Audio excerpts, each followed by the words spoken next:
This is Ag Matters PM from the Iowa Agribusiness Radio Network, brought to you by the Iowa Soybean Association, your daily recap of the information that affects Iowa's farmers, producers, and consumers, right here in the heart of the heartland.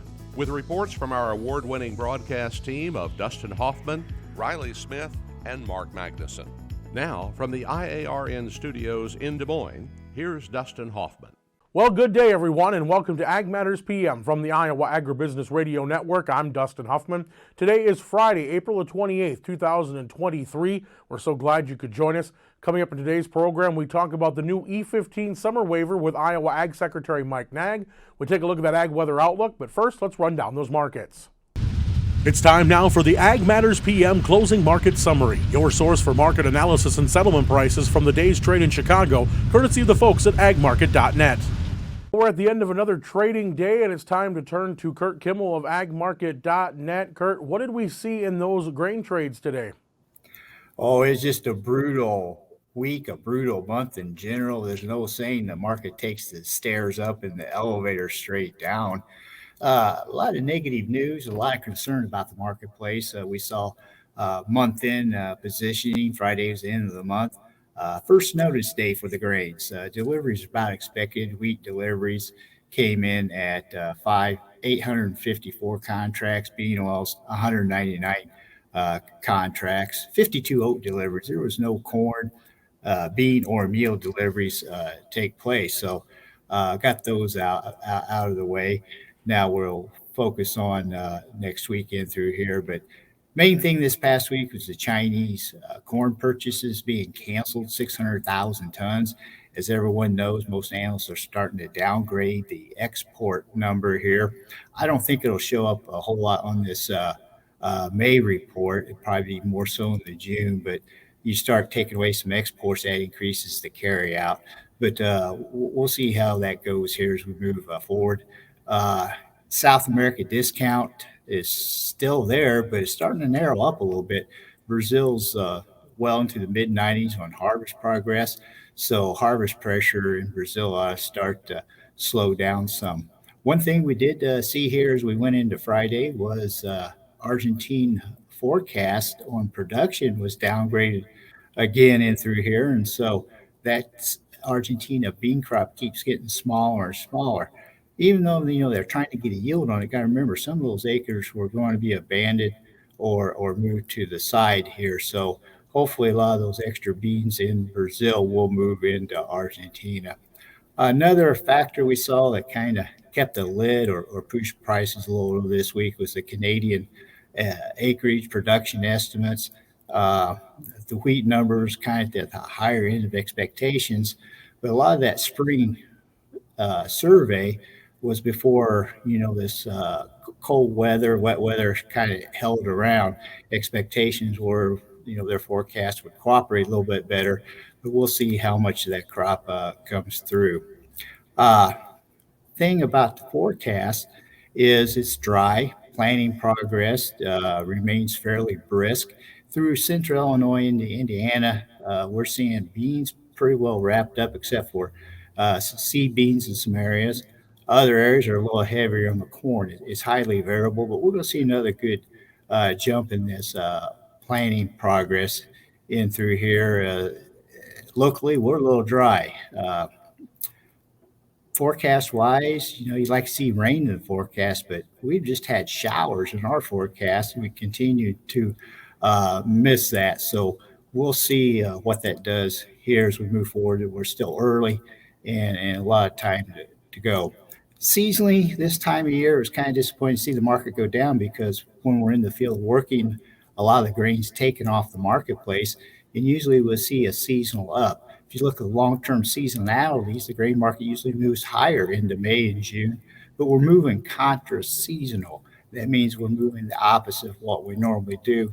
And there's ideas maybe we're looking for a contra-seasonal low here as we move into May and June time window.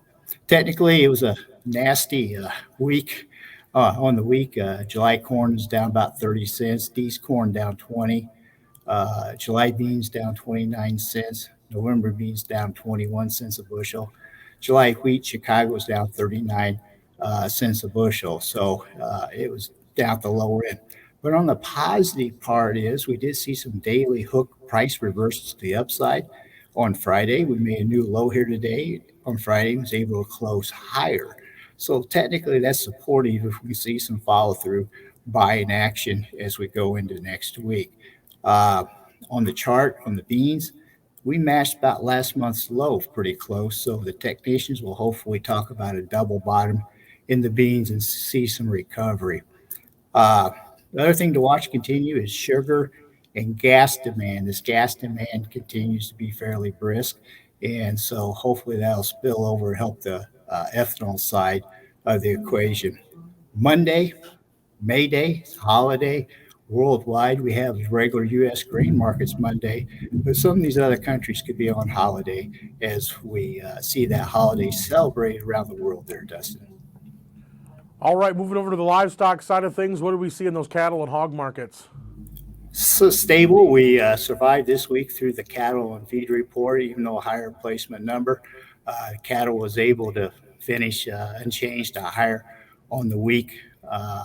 Hogs were able to squeak out about $4 or $5 higher closing through here. Continue to see tight cattle numbers. We continue to see ample supplies of pork. Technically, the hog market, particularly June hogs, kind of broke that downtrend line there. So maybe we see recovery, but we need to see these cutouts start to improve and see demand pick up in through here. They're going to start talking Memorial Day holiday demand. That should pick up fairly quick here as far as on the production side. They usually like to have that in the store or in the pipeline 2 weeks prior to the holiday. Next week's May already. So we'll see how aggressive they get with that. But I still like the idea running down the grocery store, putting a little in the freezer here because I think this meat situation is going to get a little more to the upside here as we move into the summer. All right, well, Curt, if folks want to talk with eggmarket.net to talk about some of their strategies and options, what's the best way for them to get in touch with you? You can call us here in Normal, Illinois at 1-800-779-1515. You can go to agmarket.net, and that's where the ag market team's got most of their recommendations and strategies what to do in these turbulent markets. All right, Curt, well, we thank you for the insight, and we'll talk to you again real soon. Very good. Take care. That again was Curt Kimmel of agmarket.net. Let's run down the closing numbers. That comes to us courtesy of the folks at Bar Chart. July corn was up 3.5 at $5.85 even. December new crop down 3 at $5.27 3/4. July soybeans are up 15.5 at $14.19 1/4. November new crop up 8 at $12.63 1/2. Soy meal up $7.40 at $4.35.30. Soy oil up 83 cents at $51.61. Chicago wheat for July up 4.5 at $6.33 3/4. Minneapolis up 8 3/4 at $8.03 3/4. Kansas wheat up 11 at $7.76 1/4. July oats down 2 1/4 at $3.12 even. June live cattle 27 cents higher at $165.47. May feeders down 55 cents at $210.97. Lean hogs up $1.52 at $79.65. Pork cutouts 80 cents higher at $84.80. Class 3 milk unchanged at $18.62. And that's been our ag market recap. We're going to take a short break and hear from our sponsor, the Iowa Soybean Association and the Soy Checkoff. And when we come back, I talk with Iowa Ag Secretary Mike Naig. This is Ag Matters PM. Iowa Soybean Association is driven to deliver for Iowa's 40,000 soybean farmers. We're proud to provide objective agronomic research, a helping hand with soil and water stewardship, and timely industry news powered by the Soybean Checkoff. Learn more at iasoybeans.com. Welcome back to AMPM from the Iowa Agribusiness Radio Network. I'm Dustin Huffman. Well, today the EPA announced a 2023 summertime waiver for E15 usage. Of course, we were hoping to get this news a lot earlier in the year than we did. Of course, we also would like this to be a permanent fix, but alas, that's not where we're at today. I caught up with Iowa Ag Secretary Mike Naig just seconds after the announcement was made, and we had the discussion about what's going on with E15. So as we're talking, we have just received word the EPA has finally issued another emergency waiver for the 2023 summer driving season to allow E15 sales year-round. First, let's get your reaction to that news, and then we'll delve into the topic maybe just a little more. Yeah, well, first of all, this whole episode of needing emergency waivers to sell E15 during the summer, it just underscores the fact that we have got to have a national solution that puts this thing to bed. It's unfortunate. Here we are, right up to the last minute. May 1 really is the start of where it would be problematic were that waiver not in place. And so, of course, it is good news. It's what we've all been asking for. But here we are again, waiting for some sort of an emergency action to do this. So what we need to get to is a year-round E15 solution. This is good for everybody. I mean, it's most importantly good for consumers. I'll tell you a little fact here. Last year, Iowa, we had a 40% increase in the amount of E15 that was purchased by Iowa drivers last year. That saved Iowans over $30 million if you compare the price of E15 to E10. Now, if you took that over the national distribution system, you'd be talking tens of billions of dollars of savings for consumers. So, of course, there's also benefits to farmers and communities where ethanol plants are, and it's better for the environment. So I sit here and say today, it's good news. It allows E15 to be available all summer, but we have got to get to a national solution that does away with this whole waiver process. And of course, that's going to probably take an act of Congress to make it actually happen. I mean, because we had the EPA in 2019 get this all tied up, we thought, and then the court struck it down. So, I mean, we're back to square one on something that we really had taken care of 4 years ago. Absolutely. And, what's happened since then? That was the oil industry that was challenging that, right? We had a solution. They challenged it. Unfortunately, it didn't go our way in the courts. And now you've got an administration in D.C. that is pushing electric vehicles, trying to do away with the internal combustion engine. And so liquid fuels is on the chopping block. And I think, boy, wouldn't you like to go back and have that decision over again in 2019? Look, American-made energy that benefits American producers is a good idea. We need oil. We need all of the above energy production in this country. Biofuels can be, is, and must be a significant piece of that. Let's open up our options instead of trying to close down and trying to overfocus and put all of our eggs in one basket.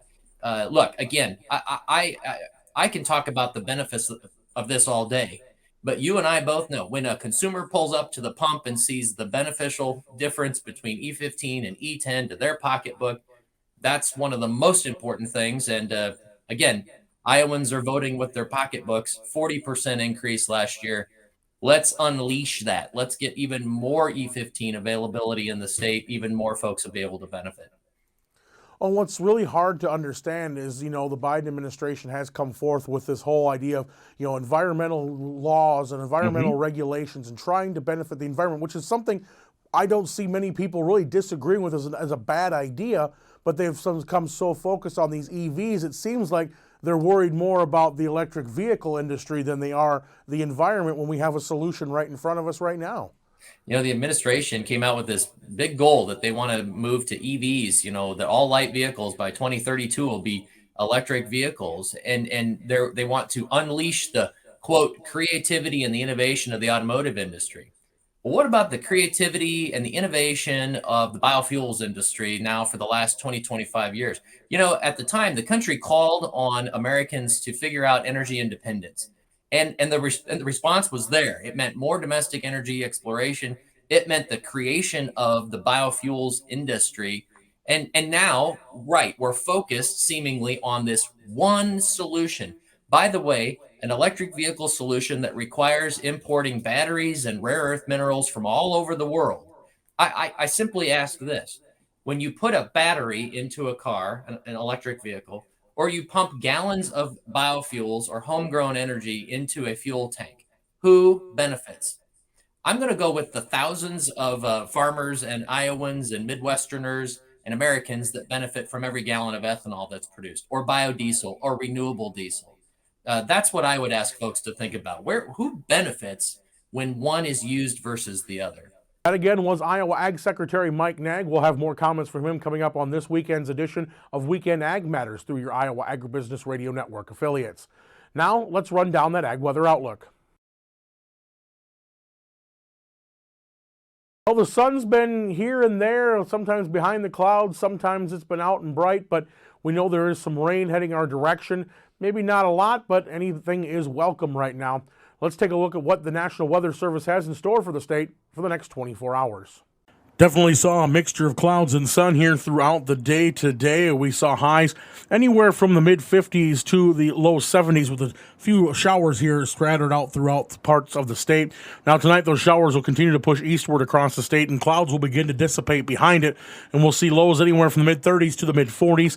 Now tomorrow there'll be mostly sunny skies with a few chances of showers scattered mostly in the northern parts of the state, but we'll see highs anywhere from the upper 50s to the upper 60s.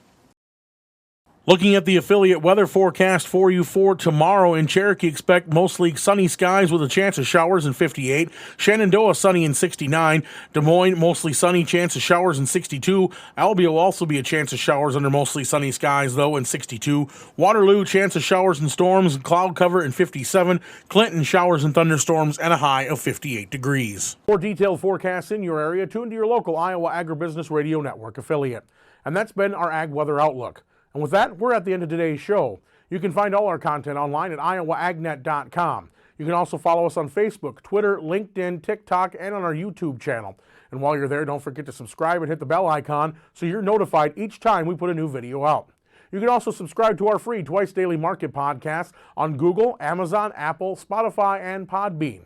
From the IARN studios in Des Moines, I'm Dustin Huffman. For Riley Smith and Mark Magnuson, we thank you for watching. This has been Ag Matters PM.